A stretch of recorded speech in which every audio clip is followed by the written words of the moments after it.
bonjour à tous. Bonjour à tous, j'espère que vous allez bien. Oui, c'est vrai, c'est une des premières choses à dire. Effectivement. Jérôme, et toi, tu vas bien? Ça va très bien, toi, Nicolas? Moi, ça va. Parfait. On se retrouve pour une petite vidéo, à nouveau une review. Oui, sur deux moins films. d'actualité cette fois. Un peu moins, c'est vrai, c'est vrai. Quoique- Sur deux films. Ouais, c'est ça. Borat 1 et 2. Du coup. On va pas revenir sur Bruno ou sur les premiers Voilà, courts-métrages ou même sur la série Amazon Prime là. Non, c'est un court-métrage. Ouais, ok, d'accord. Mais le truc Amazon Prime de 2021 sur le Tout ce qui est confinement, dérivé, on va oublier juste. on va rester sur les deux films principaux. Voilà. Borat. Les plus Nicolas, qui est Borat? Alors Borat, c'est un peu particulier parce que c'est un personnage inventé qui Mhm. serait un journaliste du Kazakhstan. Et en fait, c'est un personnage inventé par Sacha Baron Cohen, qui est un acteur que vous avez sûrement déjà vu dans Alice au Pays des Merveilles 2, peut-être. Sinon, le baron de non, comment ça s'appelle Sweeney Todd. Ah, il oui. joue le barbier justement dans Sweeney Todd. Il a sûrement fait d'autres films plus connus, mais moi, c'est ces rôles-là que j'ai en tête surtout. Et en fait, il a créé ce personnage dans les années 90, fin des années 90, pour faire justement une parodie, pour critiquer le système américain et faire une parodie des vieilles républiques de l'Est. Et c'est devenu un film en 2006, oui. c'est ça. Et le film a été extrêmement populaire et est encore peut-être un peu populaire, très connu même. Ouais. Et limite culte, on peut le dire comme ça. C'était un film de base qui était très confidentiel, hein, qui a été publié, diffusé dans très peu de salles, mais qui a vraiment très vite explosé de culte et populaire. Donc aujourd'hui, c'est un peu un film de culte qui a marqué les Mais gens. c'est surtout grâce au marketing viral qu'il a vraiment bien marché. Il a réussi à bien faire son coup de com', qui a fait que le film a pas mal fait beaucoup de bruit. Et puis surtout son concept qui est assez rare. C'est vrai. Ça a forcément attiré un peu les gens d'avoir un film aussi particulier en soi. C'est quelque chose de rare aux US, parce que quand on y pense, c'est quelque chose qu'on a déjà vu plein de fois dans les pays francophones. Je ne sais pas le Canada, mais en tout cas je sais qu'en France et en Belgique, il y a beaucoup ce type de documentaire où on va approcher les gens, que ce soit J'irai dormir chez vous, que ce soit Striptease, que ce soit même les émissions Rendez-vous en terre inconnue, qui sont un peu dans le même idée. C'est des choses où on va à la rencontre des gens, ce qui existe peut-être pas tant que ça aux US, Je pense que c'est moins répandu aux US, mais qui est quand même déjà très présent de base en Europe. C'est pour ça que le film, pour nous, il est intéressant parce que c'est un peu la vision américaine de ce qui est déjà fait ici. C'est un peu une reprise d'un concept européen, très européen, à la façon américaine, pour en même temps critiquer l'Amérique. Ouais. Et même dans la façon, c'est très très classique, reportage, documentaire, les images c'est très documentaire. On reprend l'esthétique documentaire, l'esthétique reportage pour être très fidèle et réaliste à ce qui se passe. Oui, ce qui pourrait se passer vraiment. Du coup, vite fait, qu'est-ce qu'il raconte les films? Oui, alors le premier film c'est simplement un journaliste kazakh qui doit aller faire un reportage aux US pour rendre la nation kazakh aussi grande que la nation américaine. Donc il doit importer le style de vie américain au Kazakhstan.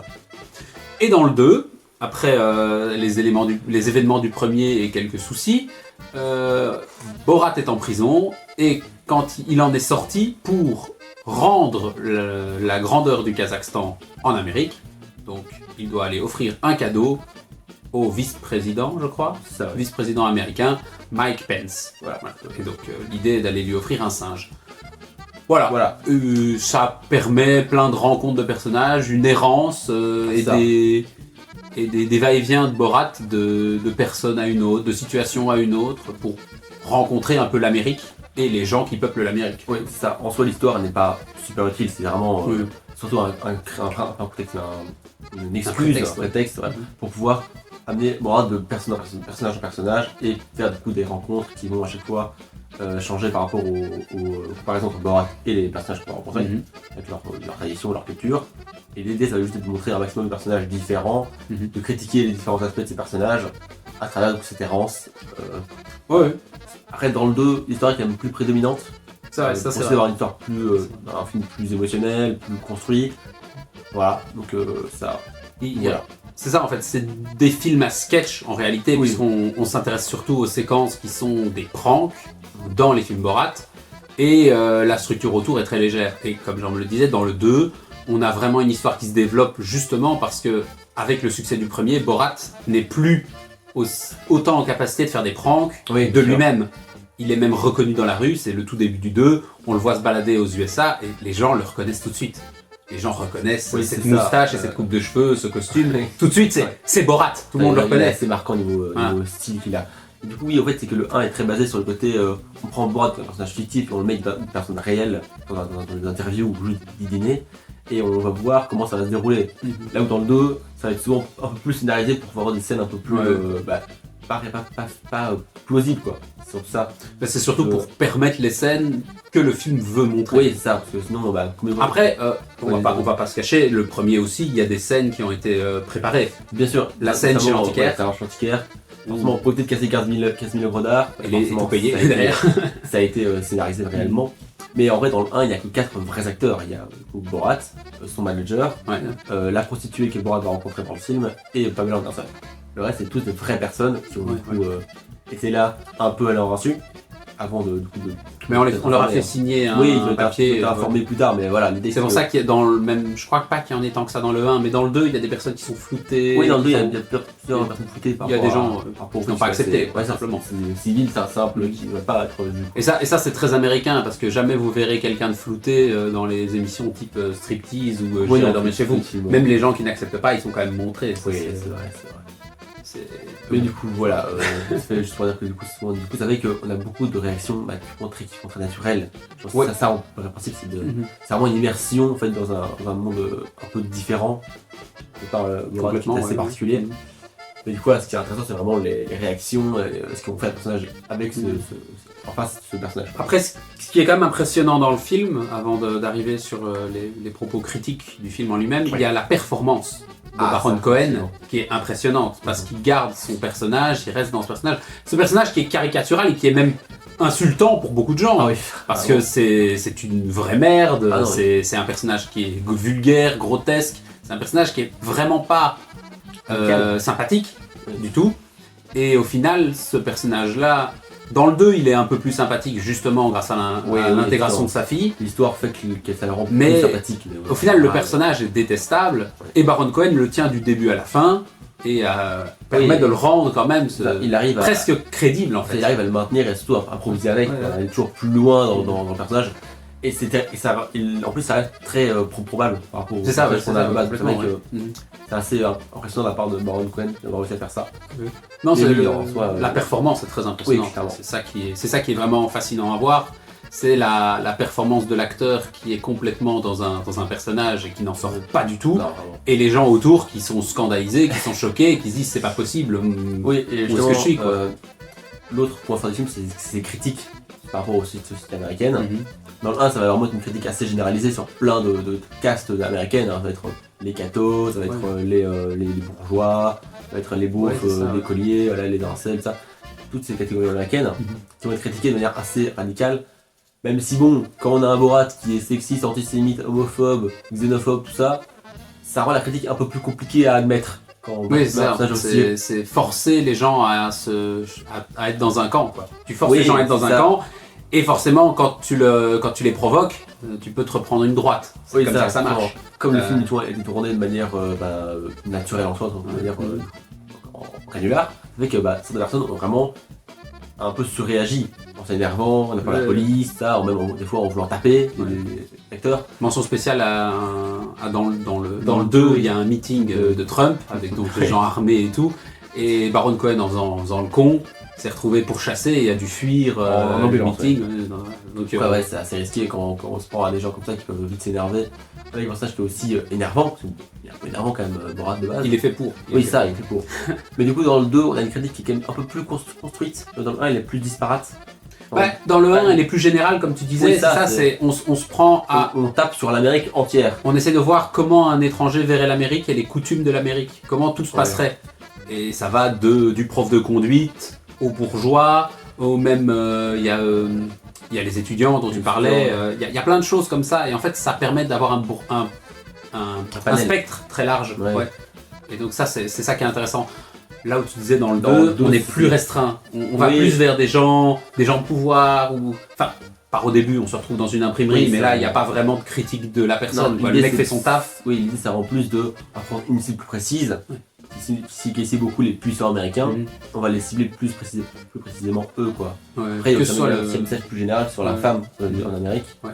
Mais il y a une notion de puissance déjà parce qu'on va voir un médecin, Oui, on va voir un politicien déjà. Oui, ça, il y a les politiciens, mais il y a un deuxième médecin ou c'est quelque chose comme Il y ça? Il y a un Il y a chirurgien qu'on voit. Oui, il y a le chirurgien, il y a le pédiatre, un truc comme C'est ça. ça, C'est des gens qui ont du pouvoir, c'est des gens qui sont dans la caste haute aux US et donc qui sont beaucoup moins la caste d'en bas qu'on a vu dans le premier. Là, on avait quand même des bourgeois dans une scène. Le 1, c'était plus effectivement des gens lambda. De tout le monde. Voilà. C'était Dans le 2, c'est clairement un public visé, quoi. Qui est le public des riches américains, des puissants américains. Ouais. Après, il y a aussi quand même dans le 2 cette scène qui est géniale, c'est quand ils se retrouvent dans le chalet avec les deux complotistes. Oui, bien sûr. Et justement, où là on voit les complotistes qui, en regardant le truc, en regardant un livre d'images de comment ça se passe au Kazakhstan, quelles sont les coutumes kazakhs et tout, et ils font non, ça c'est pas possible, ça ils te mentent, ça c'est des conneries. Et donc il y a un côté très très drôle de voir des complotistes complètement, parce qu'ils pensent que le virus a été créé, que machin, que truc, que c'est une manigance de Bill Gates. Dire justement aux gars, non, ça tu peux pas croire ça c'est vraiment trop con. Donc il y a un jeu comique là-dessus. Vite fait, c'est que comme le 2 a été tourné en 2019-2020, ça fait que du coup ça arrive en plein pandémie, du coup ils ont dû intégrer la pandémie au film. Oui, c'est fait de manière assez ingénieuse, je trouve. Du coup ça fait que Borat va être enfermé au début avec les complotistes justement. Et c'est toujours aussi là que le film devient drôle en fait. Ah, au début déjà, sa fille est déjà partie, non, à ce moment-là? Non, au début du virus, je parle. Ah oui, d'accord. Au début du virus, il est avec les complotistes. Après, il va partir, mais au début, il est. Et du coup, ça permet de dire que le film est quand même globalement assez drôle, je pense. Oui. Borat en lui-même est tellement extrême que ça devient drôle, quoi. Ah, si vous êtes facilement choqué, il vaut mieux pas les regarder, ça c'est sûr. Mais de toute façon, vous le savez déjà. C'est l'opposition entre Borat et les Américains qui fait que ça peut devenir des fois assez marrant. Notamment les politistes, c'est tellement lunaire comme phrase que ça fait facilement rire, quoi. Alors, bon, évidemment, vous avez vu les images de promotion, vous connaissez le Mankini, tout ça, donc vous savez que c'est un truc. Mais en même temps, parfois c'est trop. Notamment dans le 2, la scène de danse, c'est plus de la critique des USA, c'est juste se moquer du monde. Et donc là, on n'a plus vraiment de critique. Pour moi, dans le 1, ils arrivaient bien à gérer le malaise pour que ça devienne drôle. Ce mouvement où ça devient marrant, le malaise. Mais dans le 2, des fois, ils vont trop loin et le drôle redevient gênant. Ouais, mais je pense aussi que le malaise dans le 1 n'est pas dû au fait que Borat ne fait que le con, c'est aussi le mélange des cultures. Là où dans le 2, la scène de danse particulièrement, c'est juste Borat et sa fille font les cons. Et du coup, c'est pas drôle parce que la réaction des gens est normale. N'importe qui réagirait comme ça. Il y a beaucoup moins cette opposition entre deux cultures qui se rencontrent. Il y en a quand même. Par exemple, après, est-ce que le pédiatre, ou le gynéco qui veut pas pratiquer l'avortement parce qu'ils lui disent que... tu vois, il y a aussi des quiproquos qui forcent, et ils forcent sur les quiproquos pour créer des trucs comiques. Et par moment, on peut se demander est-ce que c'est vraiment la critique des USA ou est-ce que c'est juste une blague. Donc c'est là où le 2 est peut-être un meilleur film niveau construction, mais un moins bon... mais une moins bonne critique des USA. D'ailleurs, niveau critique, ça fait qu'il y a eu vraiment beaucoup de polémiques par rapport au film. Ah oui, clairement. Déjà, on a parlé des problèmes de tournage liés aux personnes qui sont pas prévenues. Et aussi, il y a eu beaucoup de polémiques, parce que comme on dit, Borat, comme il est raciste, sexiste, tout ça, ça fait que forcément, et quand on lit ça au Kazakhstan, l'impression que pas été très content le Kazakhstan d'apprendre ça, de dire que les gars, notre image aux Américains, c'est qu'on est des connards racistes, sexistes, homophobes, tout ça. D'ailleurs, on peut noter, glorieux, quoi. D'ailleurs, on peut noter en très drôle que le début du film n'est pas tourné au Kazakhstan du tout. C'est tourné en Roumanie. Oui, en fait, ils ont créé un Kazakhstan qui est vraiment poussé à l'extrême, sauvages, campagnards, qui font rien de leur vie, qui sont paumés. Donc le fait de le placer au Kazakhstan, c'était pour donner un effet réel, mais c'est tellement extrême qu'ils auraient dû donner un nom de pays inventé en ce temps. Tu vois, en plus, le fait est que tout ce qui est langue, tout ce qui est langue et parler, c'est inventé. Ils ne parlent jamais kazakh en film. Voilà, c'est vraiment, il n'aurait pu aller jusqu'au bout et écrire un pays totalement fictif et qui ferait écho au pays de l'Est. C'est sûr, c'est le but, c'est de faire écho au pays de l'Est. Du coup, je pense qu'on a fait le tour. Du coup, vite fait un avis général, je pense que... Moi j'ai bien aimé le premier, même si je le trouve... peut-être un peu longuet des fois.